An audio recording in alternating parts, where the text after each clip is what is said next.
Shalom, shalom, bien-aimés de Dieu, shalom. Bienvenue à votre émission Plateau charismatique. Aujourd'hui, je reçois pour vous l'apôtre Samuel Kwesi qui vient nous parler de la prière pour l'évangélisation. Nous sommes donc à la 61e émission de cette édition de cette émission. Bonsoir, apôtre. Bonsoir, servant de Dieu, Rebecca Comment Mathilde. allez-vous ce soir? Oh oui, ça va. Merci. Et vous? Amen, ça va par la grâce de Dieu. Amen, amen. Eh bien, écoutez, nous allons prier pour nous mettre en communion avec l'Esprit de Dieu. Ok, allons-y. Père éternel, Seigneur, nous te rendons grâce. nous Te voulons bénissons encore ce jour pour cette opportunité que tu permets que nous répondons ta parole. la grâce éternelle de Dieu. Merci Jésus pour ce moment. Que toute la gloire te revienne. Nous défendons le Nous contrôle prions de d'édifier ton peuple, d'édifier tes la serviteurs, grâce manifeste ta gloire. d'édifier tes servantes, Éternel Dieu de ton gloire, peuple. Que toute la gloire te à revienne. l'évangélisation Ton que nous nom soit célébré au nom faisons puissant de nos de vies se Jésus-Christ de manifeste Nazareth. en ce À moment. toi la louange. Touche les cœurs, À Seigneur, toi la gloire, au nom puissant en glorieux de de ton. Jésus-Christ. Merci Seigneur. Merci. Amen. Amen. Amen. Écoutez, je vous laisse la parole. Merci servant de Dieu. Que le Amen. nom du Seigneur soit béni, que le nom du Seigneur soit glorifié Amen. au Amen. travers de cette émission et que chacun puisse découvrir, chacun puisse comprendre ce à quoi il a appelé concernant l'évangélisation, ce qu'il doit faire concernant l'évangélisation qui est vraiment de porter du fruit, de porter du fruit, de permettre aussi, selon l'évangélisation, à ceux vers qui Dieu nous enverra, à ceux vers qui Dieu nous envoie, d'entrer dans le royaume des cieux, d'avoir accès au royaume de Dieu. Amen. Amen. On va, on va lire Jean chapitre 3. Jean chapitre 3. Jean chapitre 3, à partir du verset 1. Jean 3, verset 1. Alors, je lis la parole de Dieu. Or, il y avait parmi les pharisiens un homme du nom de Nicodème, un chef des Juifs. Il vint de nuit trouver Jésus et lui dit, Maître, nous savons que tu es un enseignant envoyé par Dieu, car personne ne peut faire ces signes miraculeux que tu fais si Dieu n'est pas avec toi, avec lui. Jésus lui répondit, en vérité, je te le dis, à moins de naître de nouveau, personne ne peut voir le royaume de Dieu. Nicodème lui dit, comment un homme peut-il naître quand il est vieux? Peut-il une seconde fois entrer dans le ventre de sa mère et naître? Jésus répondit, en vérité, je te le dis, à moins de naître d'eau et d'esprit, on ne peut entrer dans le royaume de Dieu. Amen. On peut s'arrêter Amen. là. Amen, amen. Le verset 10. Le verset 10. Alors, le verset 10, Jésus lui répondit, tu es l'enseignant d'Israël et tu ne sais pas cela? Amen. Amen. Donc, chez moi ici, c'est mis, tu es docteur. Tu es docteur d'Israël et tu ne sais pas ces choses. Dieu nous éclaire par sa parole. En effet, Nicodème était un enseignant, un docteur, enseignant de la parole de Dieu. Il était enseignant de la parole de Dieu et il est parti voir Jésus de nuit, une nuit, et Jésus lui a parlé quand même de deux choses qui permettent d'entrer dans le royaume de Dieu. C'est comme si Jésus était en train d'évangéliser le pasteur Nicodème. Mhm. Oh, c'était vraiment choquant. C'était, c'était quelque chose de nouveau pour Nicodème parce qu'après que Jésus ait parlé, il faut que un homme pour voir le royaume de Dieu, il faut qu'il naisse de nouveau. Et le pasteur Nicodème, l'enseignant Nicodème, enseignant de la parole, il était censé comprendre ces choses. Mais écoutez, c'était pas évident. Voilà, c'était vraiment pas évident. Alors, euh, Nicodème dit à Jésus, mais comment est-ce que c'est possible? Quelqu'un va-t-il entrer une seconde fois dans le sein de sa mère et puis renaître de nouveau? Ben, il s'agit de quoi tout cela?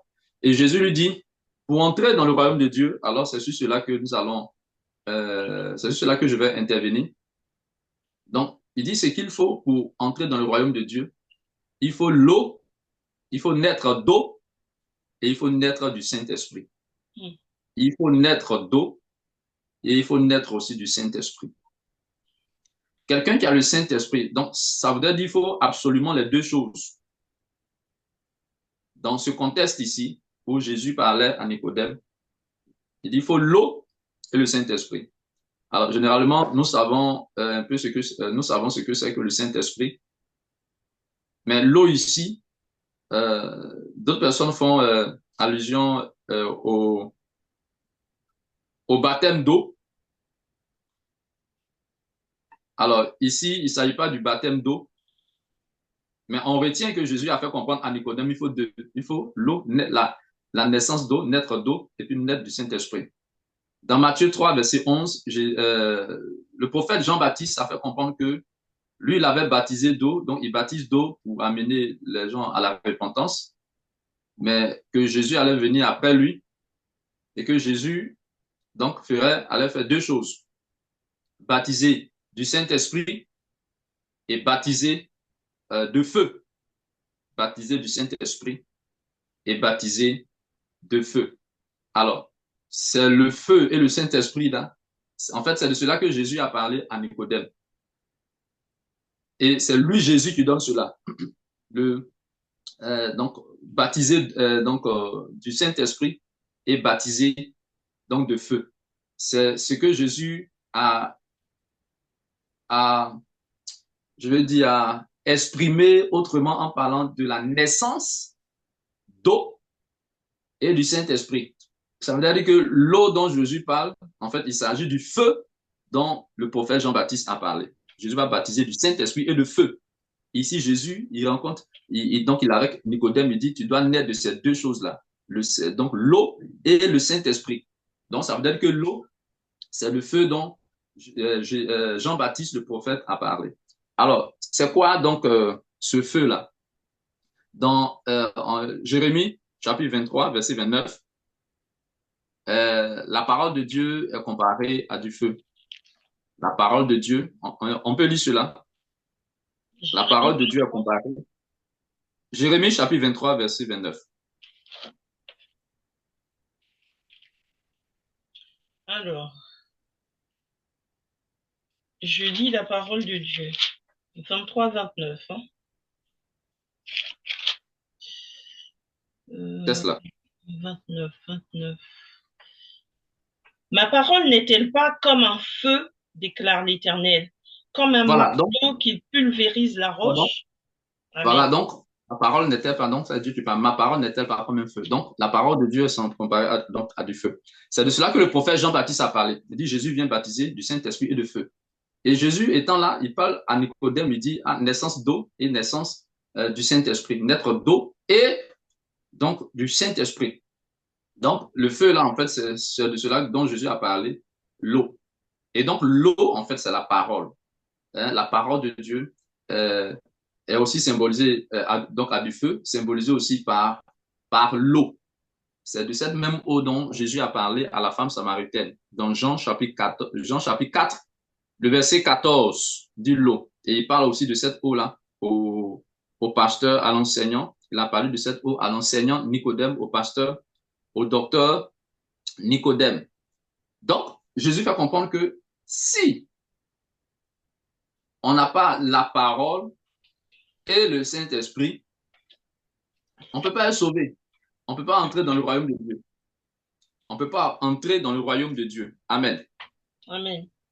C'est pourquoi vous voyez,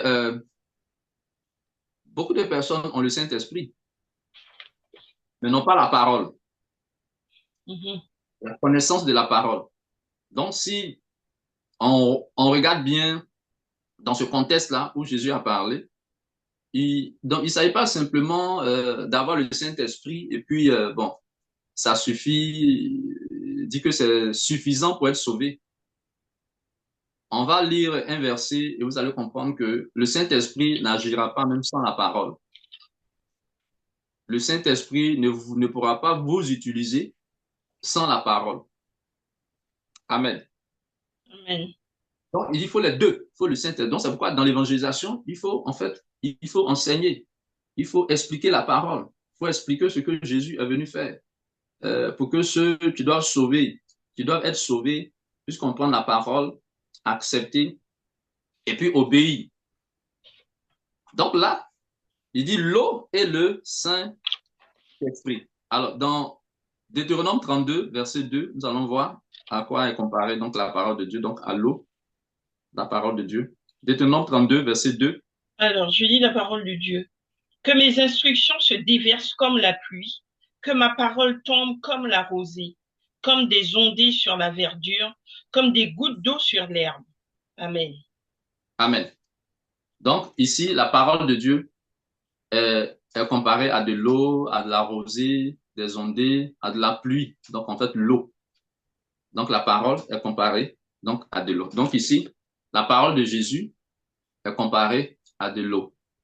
Donc, c'est de cette eau-là, Jésus parlait au pasteur Nicodème. Voyez-vous, c'était un pasteur. Donc, Jésus était en train de lui faire comprendre que tu n'as pas cette eau et tu n'as pas le Saint-Esprit. Il faut naître de ces deux-là. Il faut naître d'eau, il faut aussi naître du Saint-Esprit. Il faut naître d'eau et du Saint-Esprit. Donc, si tu n'as pas ces deux, tu ne peux pas. Il dit celui qui n'a pas ces deux, il ne peut pas entrer dans le royaume de Dieu. Si un homme ne naît d'eau et d'esprit, c'est-à-dire il y a une addition. Cette addition est obligatoire, c'est nécessaire. Naître d'eau et du Saint-Esprit, c'est-à-dire naître de la parole. Amen. Mais moi, j'ai une question, apôtre. Allez-y, servant de Dieu. On voit beaucoup d'enfants de Dieu dans l'Église qui ont été évangélisés et donc qui acceptent le baptême, de passer par l'eau du baptême. Et ensuite, au bout d'un certain temps court de cheminement avec le serviteur de Dieu, ils se disent nés de nouveau. Mais peut-on naître de nouveau sans la parole? Parce qu'ils connaissent pas la parole de Dieu, ils ont aucune connaissance de la parole, mais ils ont pris le baptême, ils ont fait le baptême d'eau et ils disent qu'ils sont nés de nouveau et ils se considèrent comme des chrétiens nés de nouveau, mais sans aucune connaissance de la parole. Oui, là, en fait, il y a une polémique à ce sujet. Un peu, il y a des gens qui enseignent d'abord avant de pouvoir baptiser. D'autres aussi, bon, baptisent et puis après enseignent. Mais ce que les apôtres faisaient quand ils ont prêché, ceux qui ont entendu le message, parce qu'un seul jour ne suffit pas hein, pour comprendre la parole de Dieu. La parole de Dieu est très profonde. Voilà. Mais des gens qui ont cru sur la base de leur foi, on les baptise. On les baptise. Mais il faut leur faire comprendre que quand ils acceptent de se faire baptiser d'eau, c'est qu'ils doivent aussi accepter d'être enseignés par la parole, qui est aussi comme de l'eau. C'est-à-dire, en fait, ce baptême-là appelé, donc, est une figure, c'est une ombre pour dire, j'accepte de me faire baptiser d'eau, mais il y a une eau spirituelle qui est la parole même. C'est ce qui est plus important. Il faut que j'accepte d'être enseigné par la parole pour que je sois baptisé, en fait, pour que je sois dominé par la parole du Seigneur, par la parole de Dieu. Parce que si je fais le baptême d'eau et que je refuse d'être enseigné, et que je ne m'intéresse pas à la parole de Dieu, l'enseignement pour comprendre le plan de Dieu, la volonté de Dieu, c'est que c'est comme je me suis baptisé en vain. C'est un Mhm. peu comme une action, comment je peux dire, comme je ombre, c'est une figure, j'essaie de me faire baptiser d'eau. En fait, c'est ce que Jean-Baptiste a dit. Moi, je vous ai baptisé d'eau, mais Jésus lui va venir vous baptiser du Saint-Esprit et de feu, mais en fait, et de l'eau spirituelle qui est la parole de Dieu. Mhm. Lui, c'est la parole. C'est l'enseignement, c'est la parole, c'est la parole. Donc, si j'ai accepté de me faire baptiser d'eau sans avoir compris que c'est une manière de dire que je dois accepter aussi la parole qui est enseignée. Je dois accepter de me faire enseigner pour comprendre la parole, pour maîtriser la parole.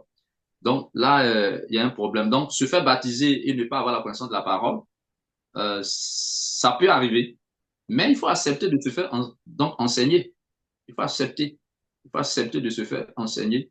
Il faut courir après l'enseignement. Il faut courir après la connaissance de la parole de Dieu. Et c'est tout cela qui va faire que on aura accès au royaume de Dieu. C'est ce qui permet d'avoir accès au royaume de Dieu. Est-ce que Amen. vous voyez?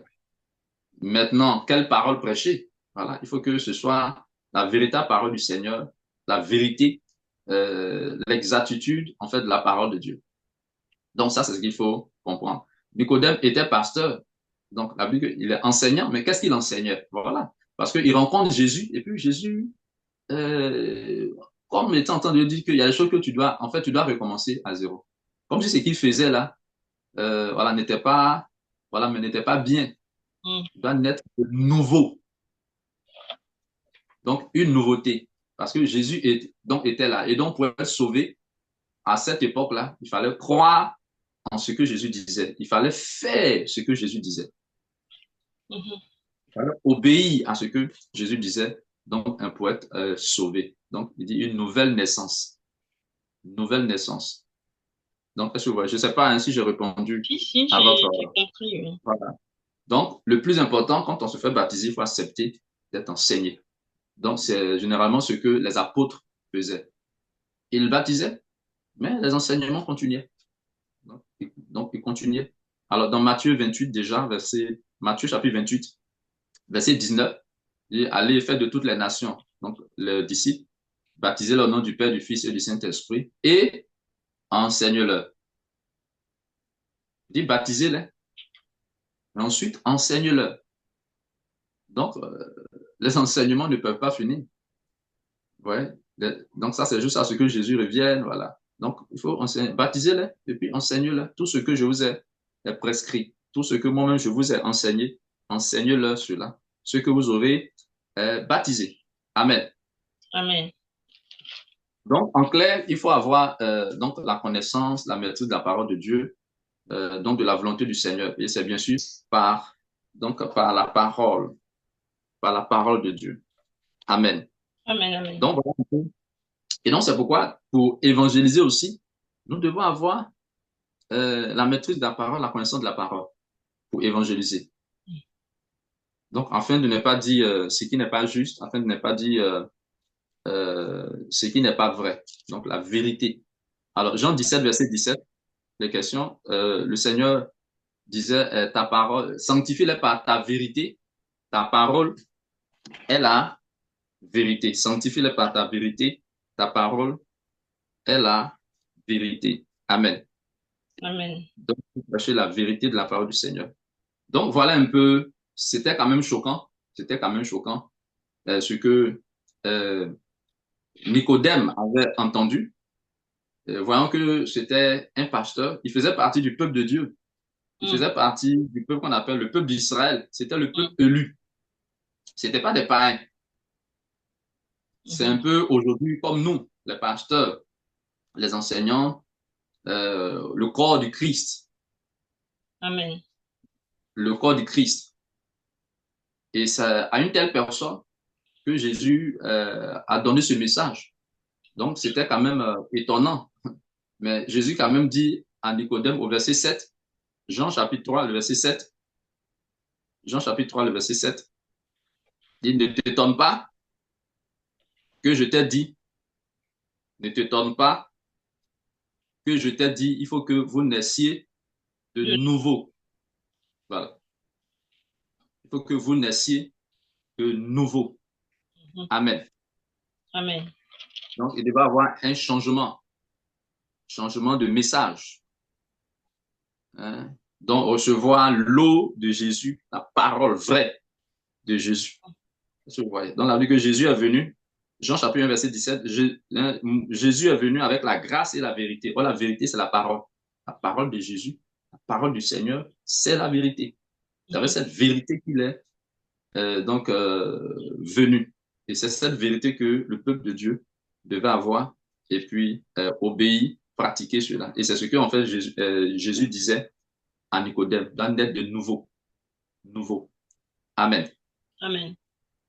Et donc, dans l'évangélisation, nous devons en tout cas maîtriser, nous devons comprendre cette vérité donc du Seigneur Jésus-Christ. Je crois qu'on avait quand même vu que Jean-Baptiste, le prophète, était celui par qui tout Israël devait croire. Jean chapitre 1, verset 8.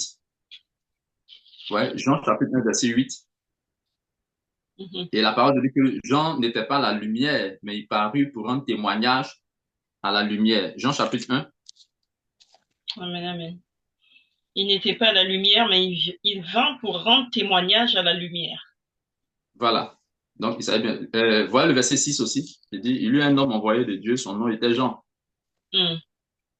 Voilà, mais c'est bien cela. Donc, il s'agit, disons, Il y eut un homme envoyé par Dieu, son nom était Jean. voilà, Il vint comme témoin pour rendre témoignage à la lumière, afin que oui, tous croient par lui. voilà, afin que tout Tous. croient par lui. Afin que tous, en parlant de tout, il s'agit de tout Israël, tous ceux qui représentaient le peuple de Dieu en Israël, eux tous.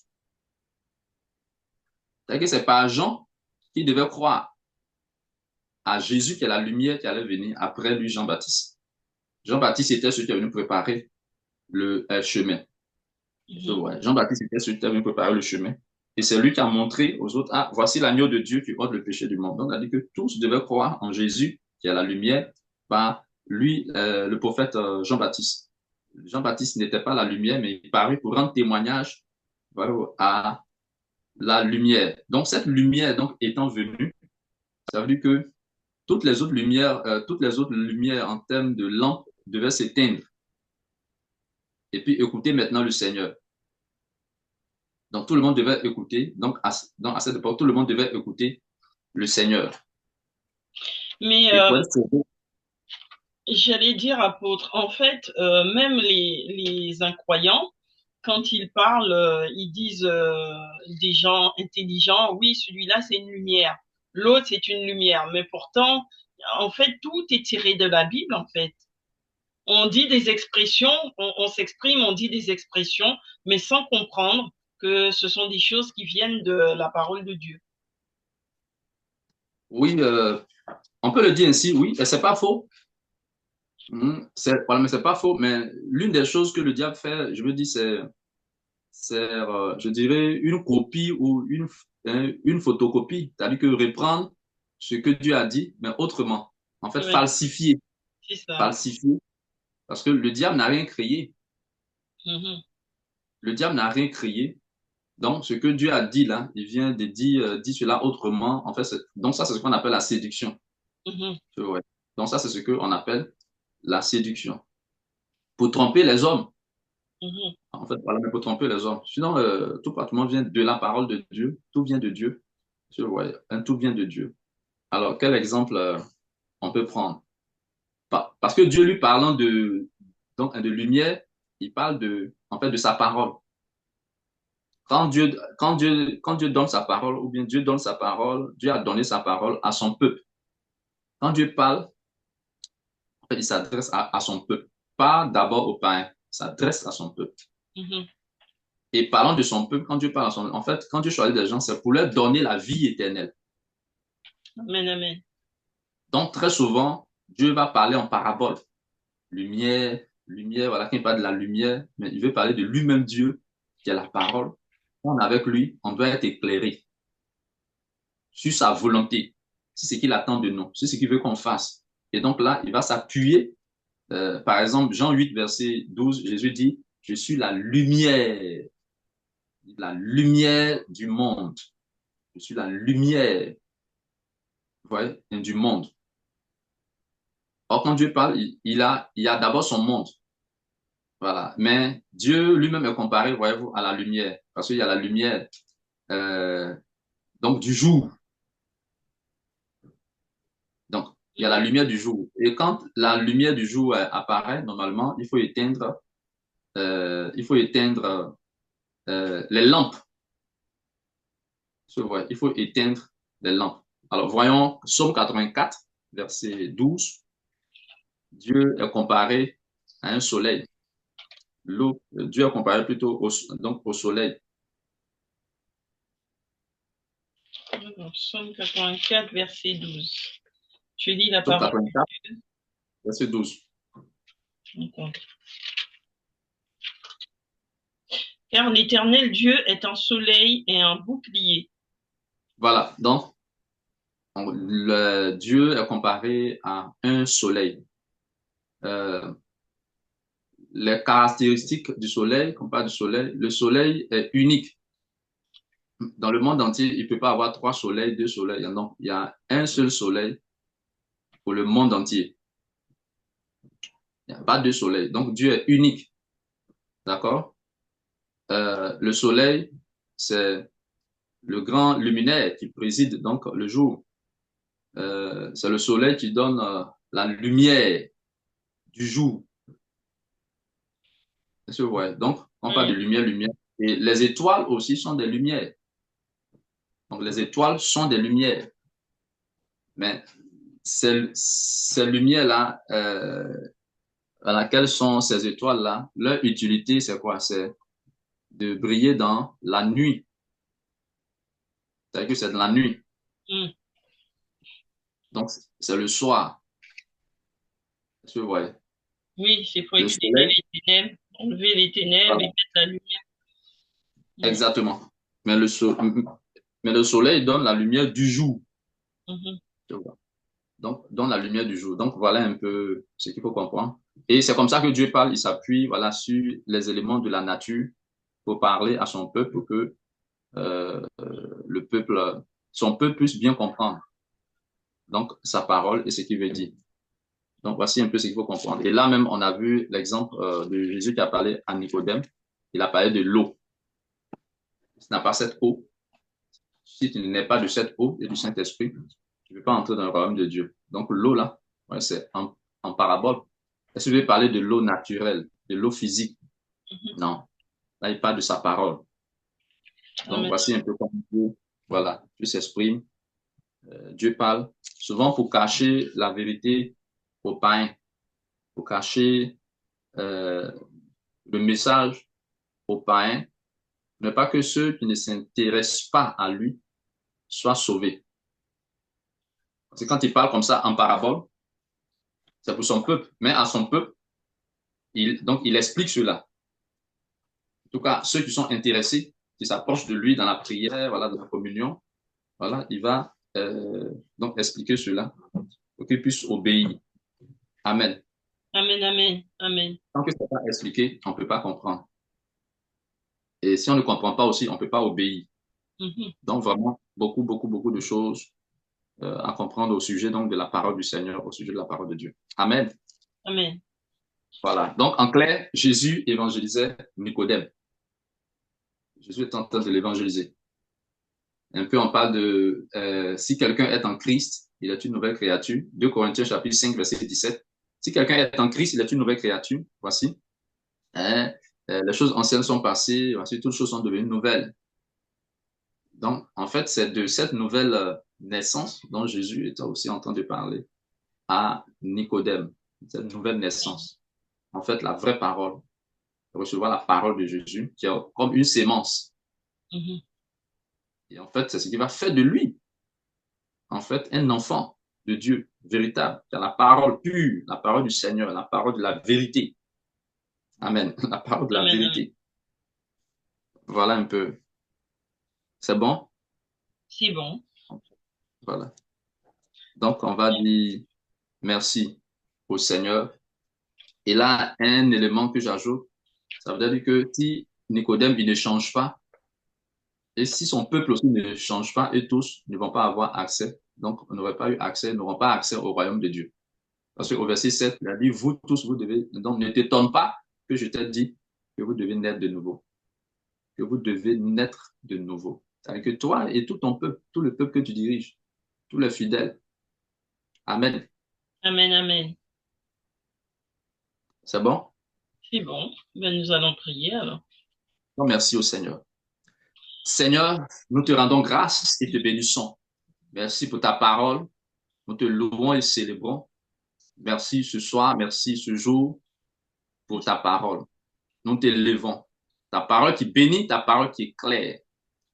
Tu dis dans Psaume 119, verset 130, la révélation de tes paroles Merci pour cette révélation. est claire et Mhm. donne de l'intelligence au simple la révélation de ta parole. Tu as révélé quelque chose, en fait, ta parole à Nicodème. Mais Nicodème ne comprenait pas.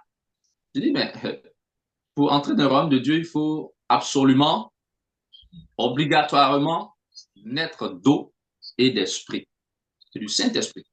Et c'est comme cela que tu lui as parlé, Seigneur. Et je bénis ton nom.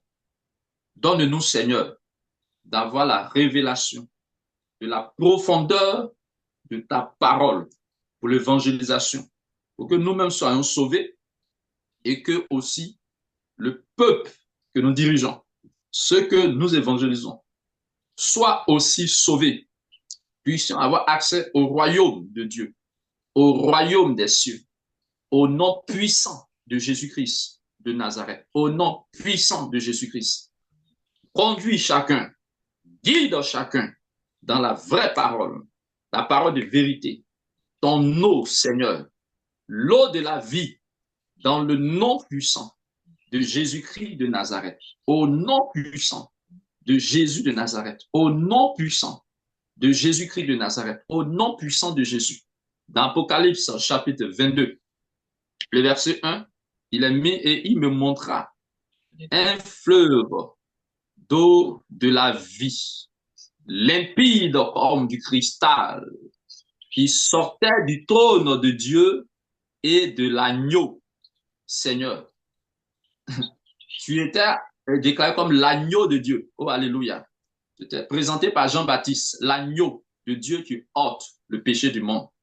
Et l'agneau que tu étais, tu donnais l'eau, tu donnais la parole limpide, comme du cristal, à Nicodème. C'est de cette eau-là, tu dois naître de cette eau et du Saint-Esprit pour entrer dans le royaume de Dieu.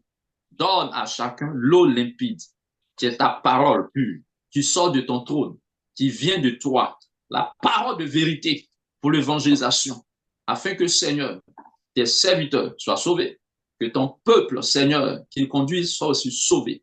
La parole pure, au nom de Jésus, fait de sauver, conduis chacun dans l'évangélisation, que toute la gloire te revienne, que ton nom soit célébré, au nom de Jésus-Christ. Merci pour cette émission. Merci d'ouvrir les portes à cette émission. Merci de faire des fruits par cette émission. Au nom de Jésus-Christ de Nazareth, tu débloques les dons d'évangélisation, tu conduis l'évangélisation de ton peuple par ta parole, que la gloire te revienne, que ton nom soit célébré. Au nom de Jésus, nous avons prié. Amen. Amen. Amen. Amen. Amen. Soit notre Seigneur Jésus-Christ. Amen, amen. Eh bien, écoutez, apôtre, c'était vraiment un très bel enseignement, très profond. Et ma prière, c'est que chaque enfant de Dieu, tous ceux qui suivront cette émission, reçoivent leur part, qu'ils soient touchés, que le Seigneur se révèle à eux et qu'il surtout il leur donne aussi cette eau ce taux de la parole, afin qu'ils puissent grandir dans le royaume des cieux. Amen. Amen. Amen. Eh bien, écoutez, je vous remercie pour ce temps d'émission et puis je vous dis soyez bénis et puis à très bientôt. Je vous en prie. Amen. À très bientôt. Servant de Dieu. Alors, je remercie tous les téléspectateurs de nous avoir suivis et je vous demande surtout de ne pas hésiter à mettre des commentaires, à faire connaître l'émission Plateau Charismatique et surtout à vous abonner et à demander à vos proches de s'abonner. À très bientôt, apôtre. À très bientôt, servant de Dieu. Amen.